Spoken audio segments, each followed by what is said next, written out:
wanafunzi wa shule wametakiwa kufuata maadili mema na kujiepusha kujiingiza katika makundi maovu, hali ambayo inaweza kuwapotezea mustakabali mwema wa maisha yao ya sasa na baadaye. Wito huo umetolewa na afisa dawa na taaluma kutoka ofisi ya Mufti Pemba, Fadhilat Sheikh Said Abdallah Nasor, alipokuwa akizungumza na walimu na wanafunzi wa shule ya sekondari Ole, ikiwa ni katika mwendelezo wa ziara maalum ya kutembelea shule zote kisiwani Pemba. Nasor amesema wanafunzi hao wanapaswa kushukuru juhudi mbalimbali zinazofanywa na Serikali ya Mapinduzi ya Zanzibar kupitia Wizara ya Elimu, ikiwemo kujenga shule za kisasa kwa ajili ya kuboresha sekta ya elimu. Hivyo ni vyema wanafunzi hao kuzidisha bidii ili kuchota taaluma inayotolewa shuleni hapo.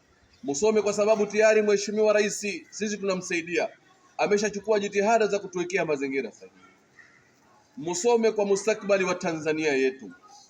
Musome kwa sababu ya mustakbali wa Zanzibar yetu. Musome kwa sababu ya mustakbali ya Pemba yetu. Pemba yetu na Zanzibar yetu na Tanzania haijatosheka kupata madaktari, haijatosheka kupata wakandarasi, haijatosheka kupata warubani. Hivyo basi, ili tufikie hatua hiyo, lazima watoto wetu mchukue nafasi kubwa sana kuweza kuitafuta elimu. Macho yetu anakuangalieni kwa huruma. Tukiangalia jamii sasa hivi inapokimbia elimu, nyoyo zetu zina huzuni tukiona watoto namna gani wanaingia katika mambo mengine ambayo hayaoneshi matumaini mazuri kwa familia, hayaoneshi matumaini mazuri kwa nchi hii. Ni katika sehemu hiyo hiyo watoto hawa wanaingia mpaka kwenye kutumia madawa ya kulevya. Kuna watoto wanapewa mpaka bangi. Lakini katika maadili mema watoto wanahadaliwa kwa thamani ndogo tu ya dunia. Haiwezekani mwenye bajaji akuchukua wiki moja halafu akuhadaya kupeleke mazingira utatani.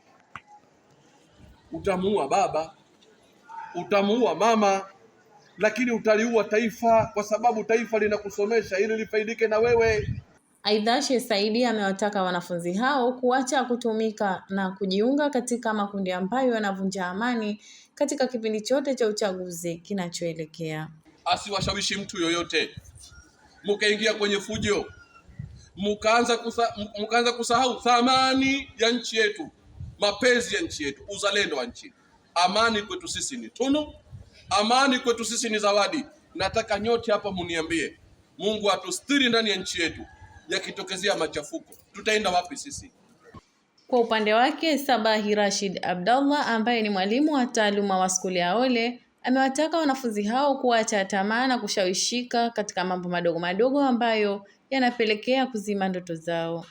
Tukubali tukatae, tuna udhaifu na udhaifu wetu mdogo ndio hawa wanafanya nini? Wana take advantage. Pengine kakutikana Zainab yumo darasani anasinzia, anaenda jamaa, mbona hujatoka half time leo? Maana yake nyumbani leo sijapoa pesa, sijui nina njaa. Akitoa 500 tu Zainab kamalizika. Nao wanafunzi wa skuli hiyo wameshukuru ofisi hiyo ya Mufti kwa kufika shuleni hapo na kuwapa elimu. Kwa kutenga muda wao kwa kuja katika hii shule yetu ya Ole, kwa kutupa ushauri na nasaha zilizo bora katika sekta yetu, katika sekta ya elimu. Na ninawashauri wenzangu, mambo mengi ambayo yamesemwa hapa ni mazuri kwa kwetu sisi, na naomba wenzangu tuwafanyie kazi. Tunashukuru ofisi ya Mufti kwa kufika hapa shule yetu ya Ole Sekondari, kwani hii ni mara ya kwanza na sisi hatujapata hapo ugeni kama huu. Muendelee hivi hivi kwa kuja kutupa taaluma hapa katika shule yetu ya Ole Sekondari, na sisi tutafanyia kazi.